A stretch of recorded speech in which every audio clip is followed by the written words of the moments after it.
Hello and what is up everyone, it's Hachiko from the Art of Dota and welcome back to another video. This is going to be a guide on Undying. I think he's a very strong support in this patch, and I said support. His scaling is not the greatest, so in the other position he can be played as the offlaner. I don't think that he's that viable, but as a 4 position support or even a 5, you can get a lot done with this hero.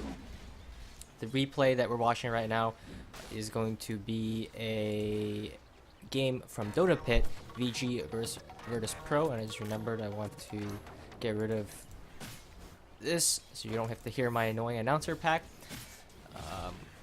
But alright, so let's just get right into it here. So we're going to be following Latim's play perspective throughout the whole game. It's going to be the same thing. I'll be commenting on some things, and let me know if you like this type of tutorial where I'm kind of just talking to you and sharing my points, or would you rather have just a straight up tutorial where I just kind of go through certain points that I have notes on. But I'm liking this style right now. It's more casual, and again, if you have any questions or something I didn't cover in the video, make sure you leave a comment down below because I'll be happy to answer you. So notice that Latim started out with the boots in this game here. I think that this build is very good on Undying if you can get away with it as the 4 position. If you are playing 5, of course, you're going to have to be spending gold on the courier or the wards or anything like that. So it will depend on the game. He doesn't need the boots, but they're nice. Something you also potentially would like is an Orb of Venom or a Stout Shield. Again, you can't buy those anymore at the side shop, which will actually be a little bit of a nerf to the hero because those are items he really likes to buy when he gets ahead. Stout Shield, of course, will help you out in terms of tanking auto attacks from the enemy team, and the Orb Venom will help you chase down heroes. And notice here, Latim's skill build. This is pretty much the common skill build when you're playing against relatively squishy heroes, and you can just nuke them down, right? So most Agi carries here is he's playing against the Terror Blade. In addition, the Terror Blade is going to summon Illusion, which is going to add that little bit of extra damage to the Soul Rip. If you don't know how Soul Rip works, it's based on number of units around this AoE. So the more units, the more damage it does. And as you level it up, it increases the max number of units that gets accounted to the damage ramp up. And in addition, of course, it's also a heal. So the more units around, it's going to do more heal or more damage. So it's really good in the early laning stage. You just have to wait until the creep waves meet up. And in addition, you could also drop a tombstone first and then go for the soul rip, and you're going to guarantee that maximum damage. And notice how strong the Undying is in this lane. He's diving the tower a little bit. He might die here, but with the boots, I think he should be able to get away. This is a calculated play by Latim, and this is kind of how you want to play the hero. You kind of want to weave in and out, and I mean, rightly to his name, Undying, you have to try to just bait the enemy in too deep and then come back in with the heal, with the decay, because decay does steal strength, so it gives you a bit of HP when you use it, especially on multiple enemy heroes. You notice again here, he's playing at the very limit of his hero, and this is how you have to be effective. I mean, that was a little bit too close there, but again, Latim really liked this hero in the past when he was more in the meta, and now that I think that he's a little bit more competitively viable and stronger as well in pubs, VG is picking it up again and having some success with it. So notice there in the early laning stage, that's kind of how you want to play. Again, it'll take you a couple of games to not feed.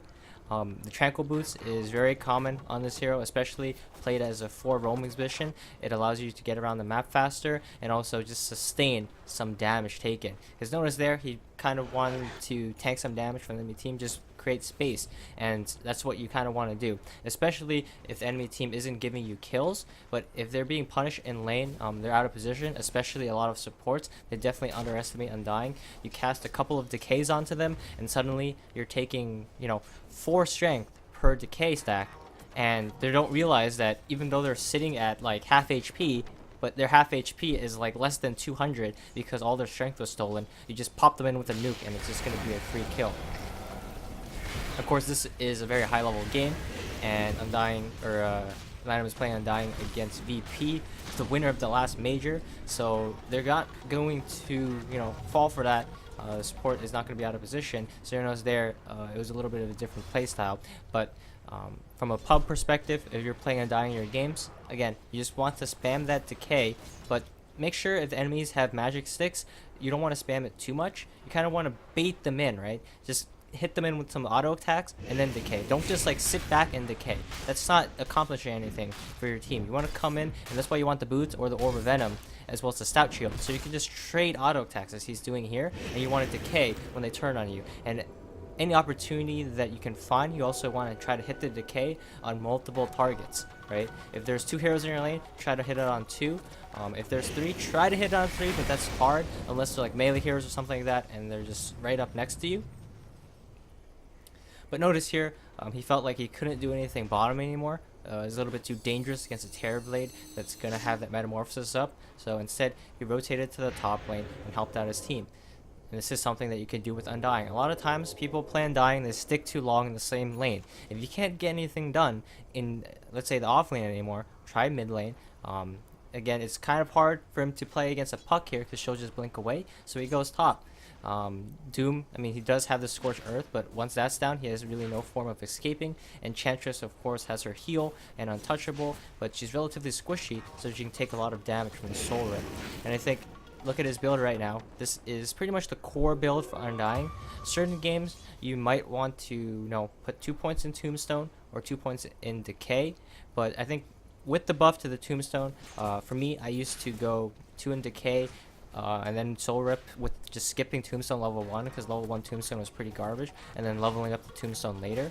But I think right now, just a value point in each skill is very good because, of course, the Tombstone is significantly buffed with the, I believe, the spawn rate or spawn radius of the zombies, so you don't have to place it right on top of the enemy hero, because before you have to place the the Tombstone right on top of someone for it to start spawning zombies, and then of course it only takes 4 hits to kill, so they're gonna be able to kill it easy. And I think they also increased the number of attacks to destroy it. I'm not quite sure. I can look at the patch notes again here and figure it out, but I did go over the patch notes a while ago, and I should know this. I should look at this before doing this video, but I know that they definitely increased the radius, and that's the big thing, right? The attacks to destroy, I think that got buffed. That might have been the previous patch though, but that was buffed at some point. So this Tombstone has just been buffed consistently in the patch. Oh, I know one thing they also changed about the Tombstone is something about the collision of the zombies. So now if you double Tombstone, and that's actually possible now because he has a talent that spawns a Tombstone on death, what you can do is just completely surround someone with zombies, right? So you drop your Tombstone, and then the Tombstone spawns if you die as well in a team fight. You're just going to surround the enemy with zombies. You're going to get overrun. It's going to look like a zombie apocalypse, and they're not going to be able to move. If they don't have phase boots or some type of mobility spell, they're definitely screwed. I've seen it multiple times in my games, and it seems very strong.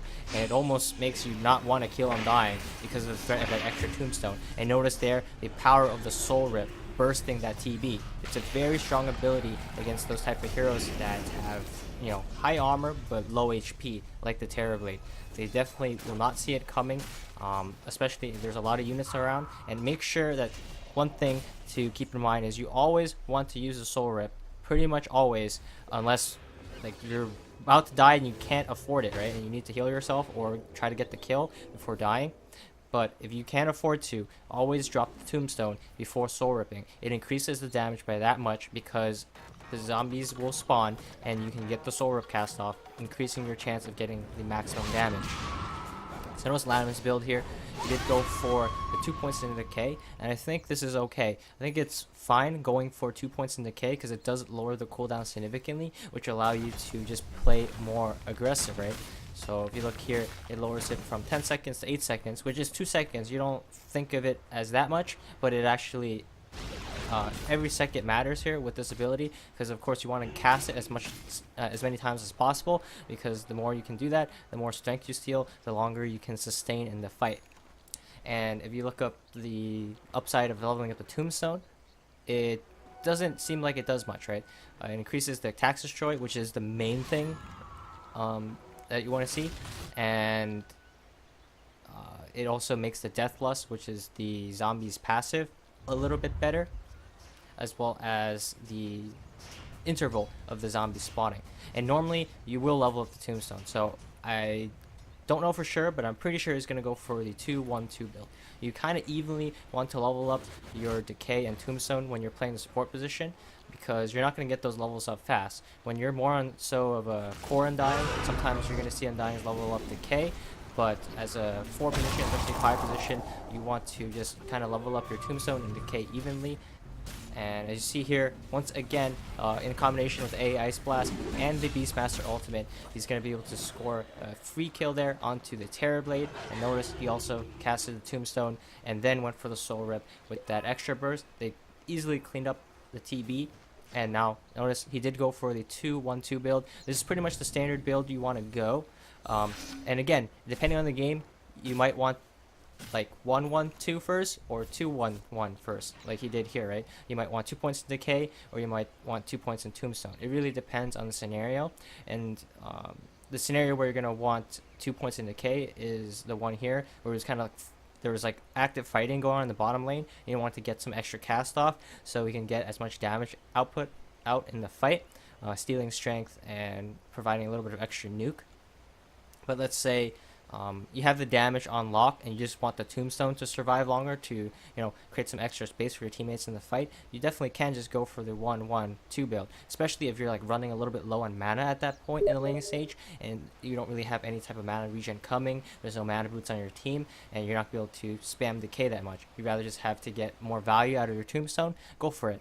1-1-2 is a completely viable build as well, but ideally as a support Undying, you do want to even out your skill build here with 2-1-2, and then later on, I think, I'm not so sure here again because I haven't watched this replay, but I'm pretty sure he will start favoring the tombstone later on because decay gets less and less effective the later it is in the game, because you're not going to be able to afford to walk up that aggressively anymore, because of course Undying is very tanky in the early game, having pretty decent armor and being able to steal strength. But later on, when the enemy heroes get stronger, you don't want to try to go in and try to get those decay stacks off, because they're just going to focus you and die, and you're not going to be able to get like maximum effectiveness out of the team fight.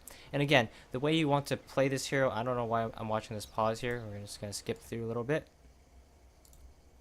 I just realized the game was paused. Someone's also messaging me on Steam. We went a little bit too far ahead, but I think it's fine. We're actually going to go back here a little bit before this fight breaks out, so we can see how he sets up for it. So it looks like he died somehow. Hold on. Yeah, I'm sorry. The pause definitely do things for a loop here. So it looks like he becomes a zombie. I'm not sure if that's bugged or he's actually a zombie. I think it's not, because he doesn't have the buff right now. So he's not actually in his ultimate form. This is just some replay bug. Unfortunate that we're just too far ahead there. But notice he is favoring the tombstone now. If you look at his build, he went for the 3 points, and he also put that 1 point into his ultimate. And again, this is going to allow the tombstone to survive for longer in the fight. Again, if you look at virtus.pro, they definitely have the heroes to kill it with the Terror Blade, Enchantress, and Queen of Pain. They're all ranged heroes, even the Witch Doctor. But notice there, they got some value out of the tombstone, and unfortunately, he went down there. And this is how the hero kind of plays out. During this phase in the game, about 15 minutes, he loses his effectiveness in a certain way.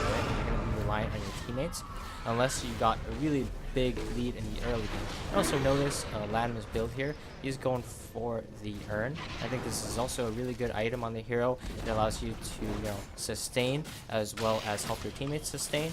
But this is the type of hero that you want to be constantly fighting with, and the urn will definitely be value because you're going to be definitely getting a lot of urn charges if you're going to be constantly fighting all the time.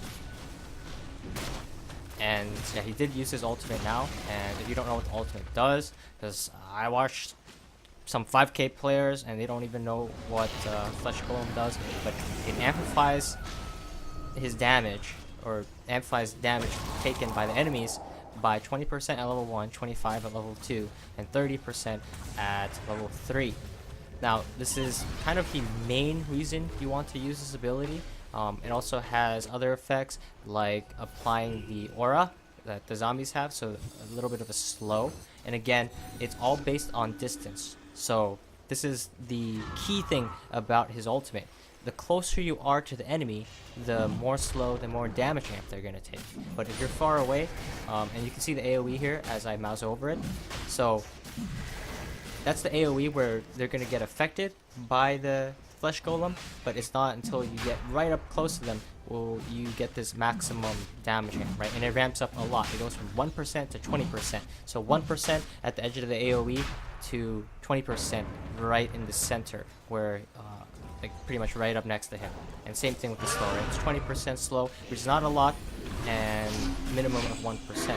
So the way you kind of want to play him is you try to get right on top of the heroes that your team is focusing, while at the same time not going too deep into the enemy like positioning that you're gonna get focused down and dying. So playing Undying is kind of like doing a little bit of a dance. You kind of want to dance back and forth, and it's funny that he also does have a dance taunt that I think Lanham does use a lot, and I use a lot as well. It's very tilting for the enemy team, seeing a zombie dance around in the middle of a team fight.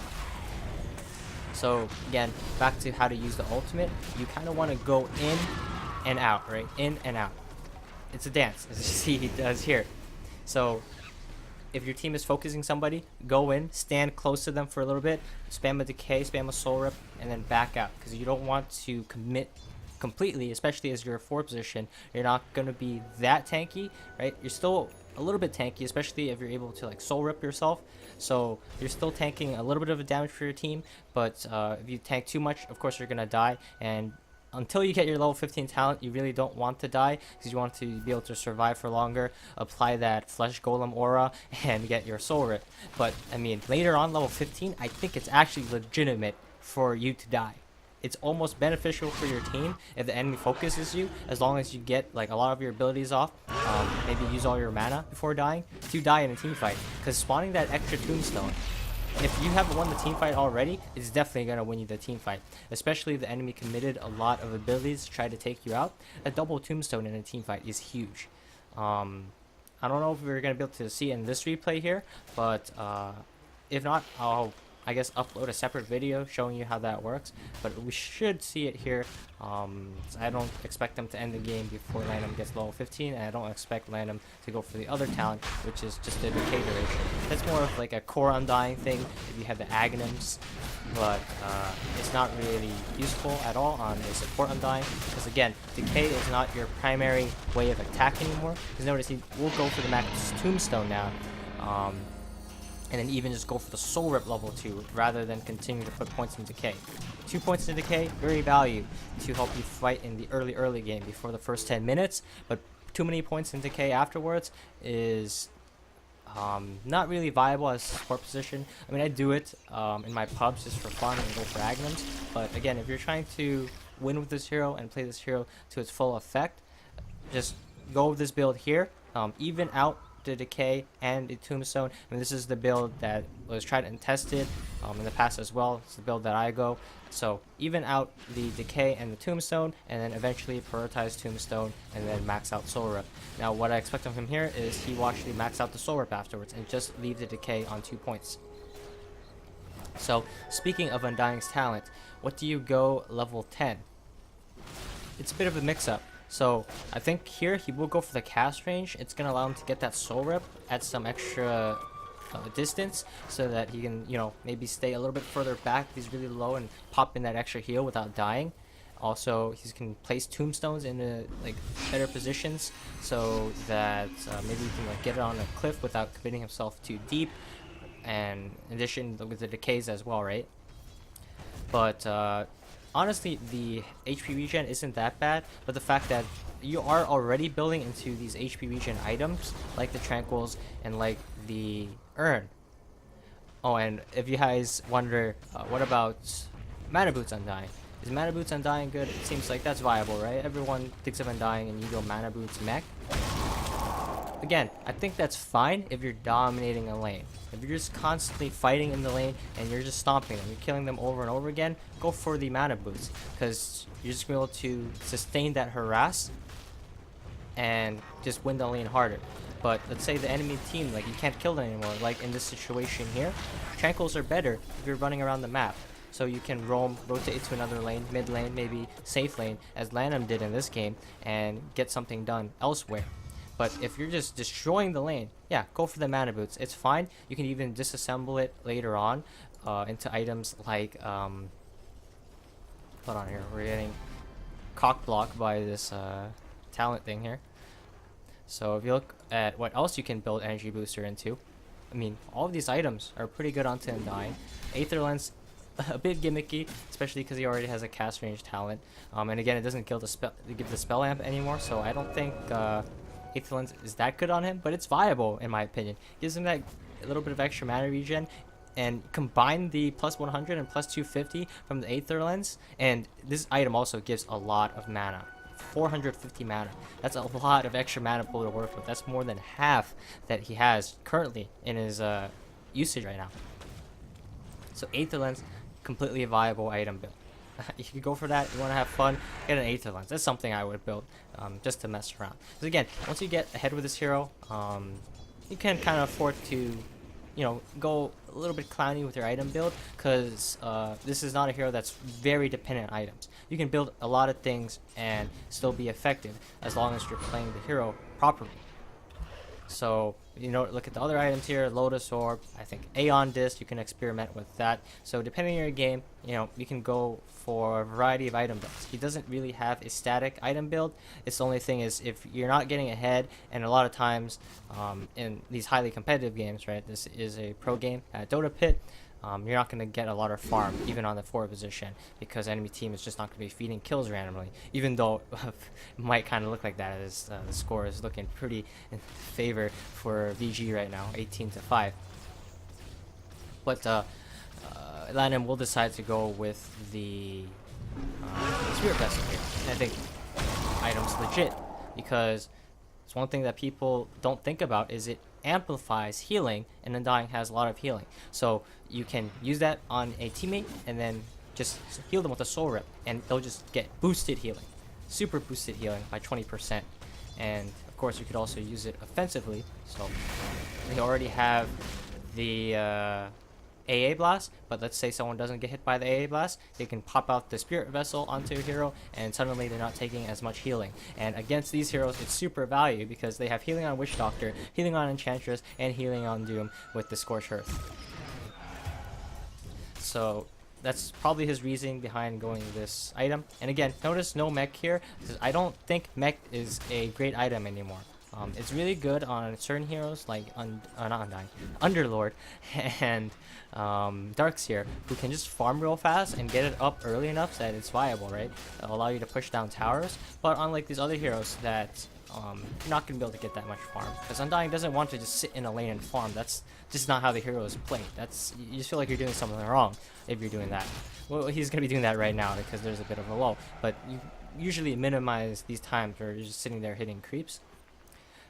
That mech is not going to be that value for you, because let's say you farm up that mech and you're not going to get it that fast, right? You're not going to be able to beat a Darkseer or a Underlord to it unless you're completely dominating in the lane.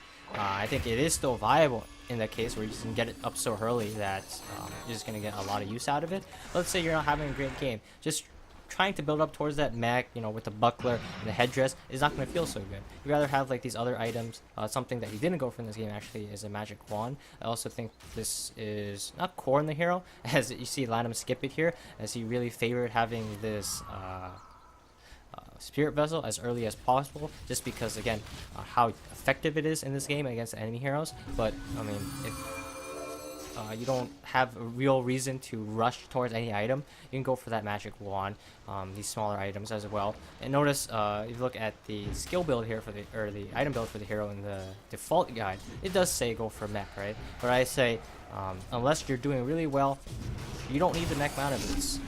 You can go for these other items that allow you to play more aggressive, like the Tranquils, like the Urn, and you can just get as much effect out of your hero without this mech, because the extra healing is nice in certain scenarios, but it's not 100% necessary, and the build up doesn't feel that great on Undying, because again, he doesn't really farm that well unless you're just destroying. And I just noticed that he's bugged here, so we got a cancer patient Undying here, bald Undying, naked Undying as well. It's pretty sad. And he is going for the Lotus Orb this game. He was thinking of a pipe for a second, but here, notice that he does get initiated on, and this is something you don't really want until you're level 15, because they're going to be able to focus his tombstone down, so the zombies are going to be gone. But keep it in mind, what if that happened and he was level 15?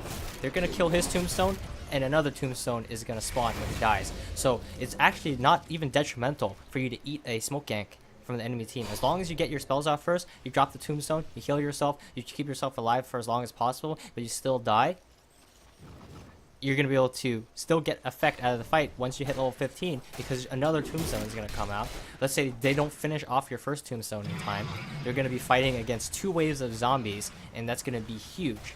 And notice here, his team still cleans up even though he dies. And this is kind of how you want to play the hero. I said don't get initiated on, don't die too soon in a team fight. But let's say you can't avoid it, right? It's a smoke gank, and you get caught. Try to cast all your spells, heal yourself. Again, try to keep yourself alive as much as you can. But if you're gonna die, you accept it. Because again, I even said before that at level 15, I don't even think it's bad for you to die. And that's once you hit 15. Unfortunately, he's not 15 yet, so death wasn't a complete win. He still lost another hero on his team, but it resulted in a rack still. So I'd say it's still a very big win, but it wasn't just this outright wipe. If he had level 15 there, I mean, pretty much the whole enemy team died anyway, but it would have been even more one-sided, is what I'm trying to say. So notice this point, he's going for the Lotus Orb, and this is, of course, to deal with the silence or mess up with the Doom as well. Oh, there's actually no silence on the puck. So it's actually purely for the Doom and the Terrorblade. And this is kind of a high-level thing, right? So he's going for the Lotus Orb because he wants to be able to use it on his Life Sealer, so the Terrorblade can't sunder, or, I mean, any hero, really, even on himself. Whoever's going to be focusing down the Terrorblade and closest to the Terrorblade to sunder, you want to use that Lotus Orb so that if he sunders, you also sunder him back, and it just completely nullifies it. And in addition, the Doom as well, right? You don't really want to Doom someone with his Lotus Orb, because then you're going to end up dooming yourself. And knocking that casket back is not even going to be that bad either. It's actually pretty effective. And notice he's about to hit level 15 here, and this is the moment you've been waiting for, right? The double zombies. I think they might be going for Roshan here. Let me just check the free camera real quick here. Is Roshan up? Oh, they're waiting for it. And this is where the hero shines, near Rosh Pit. Again, at the Rosh Pit, you can place the tombstone on like a high ground cliff, or like behind the Rosh Pit in a weird spot where the enemy team can't really focus it. Because they have to like walk around the pit if they don't have the mobility to, and the zombies are going to start stacking up. They're going to be everywhere, and you can also have your ultimate, and you can run around and move in and out of the pit. This is a very good area for you to fight. Seems like Pasha just gets caught out here, and he'll die, and level 15 is happening. I wonder if we're actually going to get to see the tombstone. I'm going to be sad if we don't, because it seems like VG is really far ahead, but notice he does go for the talent, and oh, he did go for the health regen rather than the cast range. So again, I mean, I advocated for cast range, but I also said that I don't even think health regen is that bad, because having that extra 8 HP regen is going to allow you to keep alive for that longer in team fights, and just sustain, stay alive. And again, maybe at level 15 you want to die, and that's why I said cast range might be better, because if you're planning on dying anyway, rather not have the 8 HP regen. But that's more so in like even-ish games where you're not that far ahead. I think if he's this far ahead, he'd rather just not die, so he can help sustain his team with the Spirit Vessel. But like in a more even game, it's almost worth it to just help die so your team can win team fights and come back. Especially if you're like tanking some big ultimates or abilities coming out from the enemy team, because you're frontlining. And they think they've had enough with Undying, and then suddenly the second tombstone comes out, and they're like, oh crap. And they're busy focusing that, and then that's when your team comes in and cleans them up. So I don't think we're going to get to that point. But talking about his level 20 and level 25 talent, I think at level 20, because you're going for that tombstone on death, you want to go for that tombstone attacks plus 3. That's a lot. There's 3 extra hits that the enemy have to commit to kill that tombstone, and if they don't have the attack speed, they don't have the range to do so. That can be huge. The thing about the tombstone zombie damage is, I mean, sure, if you have 2 tombstones, it also is buffing up the zombies, right? Because you're spawning more of them. But I think it can be either way, honestly. If they have some heroes that actually can kill your tombstone, I would go for the tombstone attacks. Just make sure they stay alive for that much longer. But if they have like absolutely no hero, like no heroes are gonna be able to hit the tombstone, they're just gonna die if they hit them. You can go for the zombie damage because you're pretty much guaranteed that your tombstone's gonna survive anyway. And I think in this game, you'd rather go for the tombstone attack. And no, alright, we can see here the double tombstone. Solo's like, oh my god, please help me, the zombies, and the zombies are spawning everywhere. And notice that, I mean, because Queen of Pain had a blink there, she was fine. But imagine if she was like some type of immobile hero, like let's say a Medusa or something, without phase boost, she's stuck there. She's done. I mean, she's not getting out. You can try to TP and hope that someone doesn't come in and cancel it, because those tombstone zombies, they're gonna trap you there. Because with that change to his, I don't know what you would call it, like the hitbox, or just basically the. I have to pull in the patch notes here. Hold on. Can I pull it in game? I cannot. But basically what I'm trying to say is, I don't know how to describe it, but it basically makes it so that zombies can stack up more onto enemy heroes, because they like lowered the collision. Oh, that's what it is. The collision of the zombies, whatever they did to it, allowed more to stack up and surround a target. Because before, like, they would like kind of be more spread out, but with the new change, because they gave him like this double tombstone, they wanted to also make it more viable by allowing more zombies to stack up. And you see there, you're gonna get a better surround and just more damage output as well, because more zombies are gonna be able to attack. And in theory, you could also give him the refresher orb and drop 3 tombstones, and you can just enter realms of ridiculousness.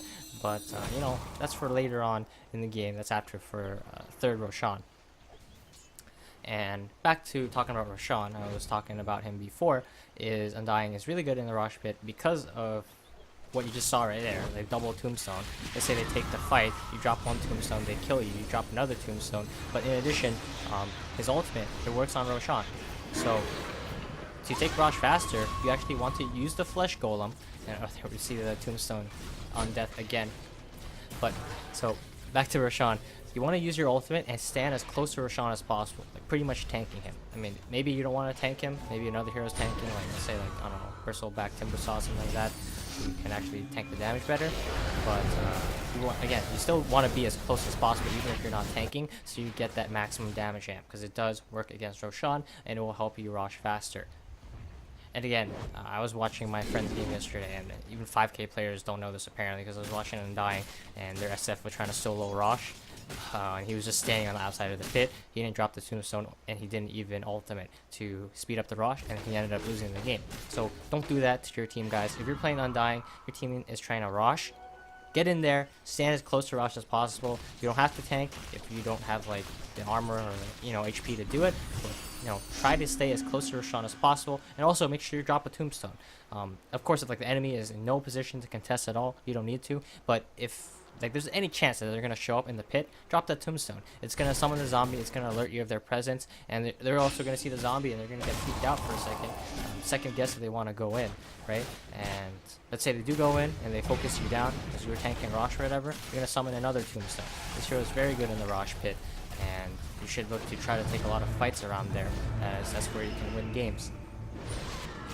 So, at this point, the hero has slowed down. You're pretty much just, some heal, some baiting for your team, and of course the double tombstone. Early game is where you're dominant, and then later on in the game, you're there for just that extra support, right? That moral support. You're sitting there, you're stealing the enemy's strength. I mean, it's annoying them a little bit, and you're popping in those soul appeals. And another thing that he's going to be able to do in team fights is just tank some extra damage. Again, one side that I didn't comment on about his ultimate is also gives him heal based on creeps dying nearby.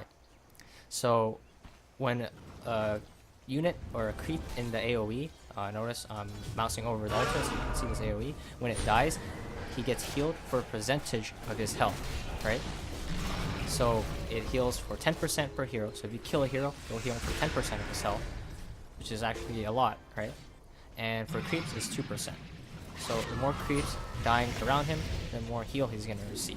So again, that's another reason for you to just kind of want to dance in and out of the fight. If there's heroes dying, there's units dying, you want to be in the range so you get that extra sustain, and it's going to allow you to stay in the fight longer. At this point, VG is pretty much closing out the game. We're going to notice how Lanham approaches the high ground here. He doesn't quite have his Lotus Orb yet, but if he does have it, he's going to be able to use it on the Lifestealer so that Terrorblade can't sunder him, Doom can't doom him, or he can, but they don't want to, right? I mean, for Terrorblade, it's just redundant, and for Doom, he's literally dooming himself as well. But he doesn't have at this point. Again, this hero doesn't farm that well, and he doesn't want to farm. If at any point in the game you're getting into like just a period where you're actually farming Undying, it's not an ideal game for him. You want to keep up the pressure, you want to constantly fight, and you want to utilize the strength of your abilities. And notice here, he has a Tombstone right in the middle of the fight. One thing as well, I didn't mention, but you could also heal your Tombstone, and the Soul Rip also ramps up like that. It ramps up the Tombstone heal. The more you level it up. I mean, his Tombstone does go down here. Notice he's just soul ripping, healing his teammate, but he's not committing too deep. He's playing right in the middle of the fight. You want to just play within that range here. And then notice here, he's going to try to keep enemies in the range, creep in the range, and they will go down. But again, this is the second win for Undying. He's going to spawn another Tombstone, and his team's going to respawn with the Aegis. They have the Cheese Ball, and they're going to clean up. And these are the ideal types of game when you're playing Undying, is when you secure an advantage in the early game, you start getting your team some kills, and then you're able to group up in this way and just run at them, and you can buy items to do so. And again, his item build is variable. Of course, you can go for like the fun items like Aghanims and things like that, but ideally, you want to go for the item that will win you the game, and that differs on a game-to-game basis. For him here, it was the Spirit Vessel, because it countered so many of the enemy heroes and their healing or the regen abilities, and also the Lotus Orb. And as you see there, he didn't even get to the Lotus Orb, and they still win the game. So that's going to be it for the game. Just some last comments on the hero. I think Undying is very strong right now. If you want to get that MMR, pick him. Play him as a support, because again, I don't think he's the best as a core, because he literally wants to die to get most effectiveness out of his talent tree and his, kit. But I mean, you can try him in the off lane. Again, what he's lacking as an off laner is that he doesn't have any type of like fight starter ability. He doesn't have that initiation. So it's one of the reasons why I don't like him as an off laner. I mean, it's look, he had a Batrider or a Beastmaster this game. I think Batrider is also a very good combination with Undying. Those came to my mind first. But you kind of want that type of hero to lane with, rather than trying to be the off laner and then having, maybe a support come in and help you out. You rather have the off laner be this, initiator, this stunner for your team. And Undying is just there to supplement the team fight, provide that tombstone that's super annoying for the enemy team to deal with, and all that extra heal and decay when the enemy gets too close. And don't forget the damage hand. I hope this video allows you guys to, learn how the hero works and try to play him yourself. I think he's a very strong hero. He's not that hard to pick up. And again, remember, everything is a dance. You want to go in and out, and if you can do that effectively enough, you spam that taunt button, you can gain that free MMR. And good luck to you all in your rank matches or whatever you're going to be playing. And I hope you play some more Undying. I hope this video helped you out. And again, if it did, make sure you leave a like down below and subscribe if you want to see more content like this. And I'll be trying to make as much content as possible for the 7.07 patch. I know the patch is new. A lot of things has changed. And maybe some people are even getting back in the game after not playing for a while because they're hyped about these two new heroes. So again, if you want to see more content, more tips and tricks on how to play heroes, and also leave feedback if you like this type of commentary over replay, or you would rather have a more structured tutorial, because I'm liking this format because it feels like I'm just talking to you guys, I'm saying what's on my mind, and it doesn't feel so scripted. But again, if you want to see like more straight up videos where I can like lay up notes and script things out, where everything's like nice and clear, I can do that as well. So if that's what you want, just leave some feedback down below. But that's gonna be it for this video, and I'll see you all in the next one.